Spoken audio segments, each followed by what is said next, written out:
Sebelumnya saya pernah membahas untuk urutan kekuatan ini dari seluruh kru topi jerami. Lalu ada juga dari para Eleven Supernova. Nah, mungkin kalian bisa cek videonya di kartu di atas kanan. Lagi-lagi, kali ini kita akan membahas untuk pasukan revolusioner. Tentu saja, hanya karakter-karakter yang sudah terkonfirm saja yang akan kita prediksikan. Untuk karakter yang masih hanya teori, seperti katanya Vegapunk, Kuzan, Mihawk, mereka semua adalah bagian dari revolusioner, mungkin tidak akan saya masukkan di video ini. Karena itu semua masih hanya teori. Dan disclaimer, sama seperti urutan-urutan sebelumnya, bahwa ini semua murni hanyalah pendapat pribadi dari saya sendiri. Karena kita belum mengetahui apa-apa kekuatan sepenuhnya dari para revolusioner kan. Jadi jika kalian punya urutan sendiri, kalian bisa langsung tuliskan di kolom komentar. Dan semoga kalian terhibur, kita akan mulai dari peringkat ke-11. Ya, untuk peringkat 11 ini, yang mungkin sudah kita ketahui adalah Koala. Koala ini adalah salah satu karakter yang sudah diketahui bagian dari revolusioner. Mungkin buat kalian yang lupa, dia adalah anak kecil yang Fisher Tiger antarkan ke pulaunya. Tepatnya di flashback Fishman Island jika kalian lupa. Jadi, karena mempunyai respect yang sangat tinggi kepada Fishman yang menolongnya, karena dulunya Koala ini adalah budak dari Tenryubito. Hingga akhirnya dia sampai ke pulaunya sendiri karena ditolong oleh Fisher Tiger dan bahkan diantarkan ke kampung halamannya. Oleh karena itu, mungkin karena respect-nya dia akhirnya belajar dan berhasil menguasai Fishman Karate. Di Dressrosa pun kita melihat dia dapat mengalahkan beberapa anak buah Doflamingo dengan sangat mudah dan tanpa tersentuh. Mungkin yang mengajari Fishman Karate ini adalah Hack. Walaupun tidak terlihat begitu mengesankan, tapi dia adalah salah satu penasihat dari Sabo. Lalu peringkat ke-10 adalah Hack. Hack adalah seorang Fishman yang kita ketahui di bawah anggota revolusioner. Dia ahli dalam Fishman Karate, sudah jelas. Dan dikatakan sudah Den 100 atau mungkin level 100 lah. Dia pula kemungkinan yang mengajari Koala cara menggunakan Fishman Karate. Dia dapat mengalahkan banyak anggota gladiator di Colosseum itu hanya dengan satu hit. Tepatnya one hit KO. Yang berarti dia pasti sangatlah kuat. Kecuali ketika dia menghajar Barto karena dia belum mengetahui kekuatan dari Barto ini. Sebenarnya hal yang cukup wajar ketika ketidaktahuan dapat mengacaukan sesuatu, seperti contohnya ketika Luffy Zoro melawan Apo. Serta di Dressrosa pun dia mention nama Jinbei, jadi pasti dia mengenal sang juru kemudi kita ini alias Jinbei si Ksatria Lautan. Lalu yang ke-9 adalah Inazuma. Inazuma adalah salah satu petarung yang sangat terampil, terutama dengan menggunakan buah iblis Choki-Choki no-Mi-nya yang dapat mengubah bentuk tubuhnya menjadi gunting dan mengubah apapun menjadi selembut kertas. Bahkan tembok Impel Down yang sekeras itu pun jadi sangat lembut sekali. Dia pun mendapat pujian dari seorang tahanan Impel Down di level 6. Berarti sudah jelas Inazuma ini salah satu yang cukup terkenal. Dia adalah orang kepercayaan dari Ivankov. Bahkan kekuatan buah iblisnya dapat digunakan untuk membuka kunci yang pastinya sangat fleksibel. Nah, jadi Oda pun sebelumnya pernah berkata, tiap daerah mempunyai ketuanya masing-masing atau komandan lah. Seperti di East Blue, West Blue, North Blue, South Blue, Grand Line, dan juga New World. Dan tiap masing-masing komandan mempunyai satu orang asisten. Mungkin sama dengan Inazuma ini. Mungkin untuk struktur organisasi dari revolusioner akan saya bahas di video lain. Nah, lalu untuk peringkat ke-8 adalah Belo Betty. Ya, si seksi Belo Betty, saya cukup yakin juga dia yang paling lemah di antara komandan lainnya. Dia adalah komandan dari Ace Blue, dan seperti yang saya katakan sebelumnya, dia pasti mempunyai satu asisten, tapi memang belum diperlihatkan. Walaupun begitu, tentu saja dia pasti lebih kuat dibandingkan asisten komandan lainnya, seperti Inazuma. Dia pun memakan buah iblis Kobu-Kobu no-Mi, yang dapat membuatnya menyemangati orang lain, dan efeknya orang tersebut menjadi luar biasa kuat. Terlihat di kemunculan pertamanya, yaitu rakyat yang biasa saja bisa memberikan damage ke seorang bajak laut karena mendapatkan efek dari buah iblis Belo Betty ini. Jadi menurut saya, dia ini lebih ke arah support dibandingkan dengan petarung. Lalu, peringkat ke-7 adalah Lindbergh. Lindbergh adalah komandan dari South Blue. Dia seorang ming kucing seperti Nekomamushi, dan dia pun seorang ilmuwan atau saintis. Sebagai seorang Ming, sudah dipastikan dia terlahir sebagai seorang petarung, dan pasti dapat menggunakan elektronya juga. Dan tentu saja, dia dapat menggunakan sulongnya karena kita melihatnya dia menggunakan kacamata, yang pastinya untuk menutupi dari cahaya bulan. Dia mungkin akan mirip dengan Usopp atau Franky, karena pasti mempunyai berbagai macam penemuan untuk bertarungnya. Seperti yang sudah kita lihat, dia baru menciptakan senjata pembeku dan juga jetpack.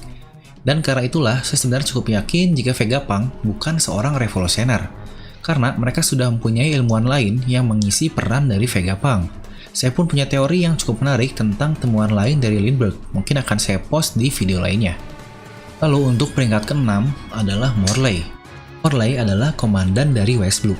Sebenarnya saya cukup bingung untuk menempatkan posisi Morley ini. Karena saya pun sangat yakin Morley ini pasti akan sangat kuat sekali. Tapi mengingat orang-orang setelahnya yang saya juga cukup yakin mereka tidak bisa diremehkan. Nah, banyak juga yang berkata Lindbergh akan sangat kuat ketika di mode sulong. Tapi kita lihat sendiri bagaimana Oven dan beberapa anak buahnya dapat menahan Pekoms dengan sangat mudah. Jadi saya pun cukup yakin raksasa dengan buah iblis dapat menghentikan sulong dari Lindbergh ini dengan mudah. Serta Morley pun memakan buah iblis yang sepertinya buah iblis dari Paramecia, yaitu dia dapat memanipulasi tanah atau apapun, karena mungkin dapat mengubahnya menjadi seperti tanah liat yang lembek. Dan yang lebih gilanya lagi, dia dapat masuk nembus ke dalam red line, yang berarti kekuatan dari buah iblisnya mempunyai cakupan yang sangat besar. Serta dikatakan juga yang membentuk Impel Down level 5.5, tepatnya tempat Ivankov sebelumnya itu adalah Morley ini, yang juga seorang Okama. Jadi saya cukup yakin dia sedikit lebih kuat dari Lindbergh mungkin. Lalu untuk peringkat kelima, yaitu Ivankov. Kita tahu, Ivankov ini adalah seorang komandan dari pasukan revolusioner juga, tepatnya di bagian Grand Line, dengan asistennya yang sudah kita ketahui yaitu Inazuma. Pasti banyak juga yang tidak menyangka kenapa ada Ivankov di sini. Karena menurut saya, Ivankov ini adalah salah satu karakter yang cukup underrated di One Piece. Dia seharusnya menjadi Okama terhebat di dunia, karena dia disebut sebagai Raja Okama. Morley adalah seorang Okama juga, jadi menurut saya Ivankov seharusnya lebih hebat dari Morley. Dia pun mempunyai buah iblis yang dapat kita katakan cukup overpower juga, yaitu dapat mengubah hormon dalam tubuh. Dia dapat memanipulasi apapun hormon di dalam tubuh, tepatnya jika memberikan hormon tersebut ke dalam orang lain. Bayangkan jika imunitas orang lain dikurangkan dan orang tersebut akan dengan mudah terkena penyakit. Mungkin saya akan bahas untuk seberapa kuat Ivankov ini di video lainnya. Tapi mungkin kita akan review sedikit Ivankov adalah satu-satunya karakter di Impel Down yang dapat melukai Magellan. Yang bahkan Blackbeard dan yang lainnya tidak dapat membuat Magellan sampai berdarah seperti itu. Serta topeng ataupun yang mungkin dia sebut sebagai make up adalah salah satu yang sangat kuat juga. Karena kekuatannya dapat menahan serangan dari top karakter seperti racunnya Magellan dan magmanya Akainu. Sanji bahkan dikalahkan dengan sangat mudah oleh Ivankov ini sebelum time skip. Serta saya cukup yakin juga dia dan Kuma mempunyai kekuatan yang mungkin cukup sejajar lah. Saya pun mendapat kesimpulan kenapa banyak karakter yang dianggap lemah di dunia One Piece. Biasanya karena tampilan yang jelek, seperti mungkin Sledgeman Appo yang dikatakan lemah karena bentuknya yang jelek. Ya, itulah seharusnya definisi dari Don't Judge Book by its cover. Lalu selanjutnya yang keempat adalah Kuma. Saya cukup bingung untuk posisi ini. Karena kita tahu dari sebelum time skip bahwa bounty dari Kuma ini sebesar 296 juta berry. Kedua terbesar setelah bounty dari Doflamingo yang kita ketahui awal-awal. Dia pun mendapatkan itu dan dia sudah menjadi Shichibukai. Yang berarti bounty-nya sudah dibekukan dan dia bisa mendapatkan bounty yang jauh lebih tinggi jika kita mengingat kekuatannya. Kita juga dapat mengatakan Kuma ini adalah salah satu karakter yang paling cepat di dunia One Piece. Dia dapat teleport kemanapun dia mau. Kuma mempunyai buah iblis yang menurut saya sangat overpower juga, Nikki no Mi, yang kita masih belum tahu kekuatan aslinya, tapi dikatakan dapat mendeflect atau memantulkan apapun. Dia pun dapat melakukan teleport, shockwave yang dapat menembus tubuh baja seperti Franky. Dia pun bisa menghilangkan luka dari tubuh seseorang. Jadi sudah tidak terbayangkan sekuat apa buah iblis dari Bartolomeo Kuma ini. Nah, lalu posisi ketiga adalah Karasu. Ya, sang komandan dari North Blue yang pasti kita tahu North Blue ini adalah daerah yang mengerikan. Karena banyak bajak laut kejam yang berasal dari North Blue. Mungkin seperti Law, Doflamingo, Germa Doublesik, X-Drake, Hawkin. Jadi dapat kita katakan, komandan dari North Blue ini pasti seseorang yang cukup hebat. Karena dapat mengimbangi daerah yang sangat kejam itu. Walaupun menempatkannya di atas Kuma agak berlebihan menurut saya. Tapi Karasu ini adalah salah satu karakter yang cukup hype ketika awal mula kemunculannya. Dia pun sebenarnya pernah muncul beberapa kali.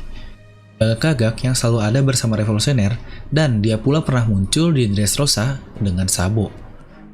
Walaupun saya tidak mengerti apakah itu adalah efek dari kekuatan buah iblisnya, tapi kita tahu Karasu tetap berada di North Blue. Atau jika seperti itu, berarti kekuatannya mencakup area yang super luas. Karena ketika Karasu berada di North Blue dan Sabo berada di Dressrosa, yaitu di New World, yang berarti lokasinya pun sangat jauh. Bagaimana Sabo bisa mengendarai dan berbicara dengan gagak-gagak itu?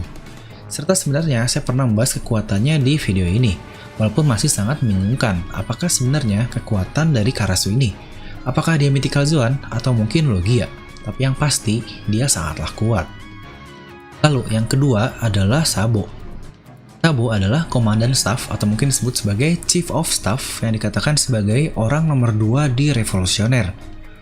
Yang dimana saya masih sangat yakin ada orang yang lebih hebat dari Sabo sebelum Dragon. Mungkin mata-mata atau karakter baru.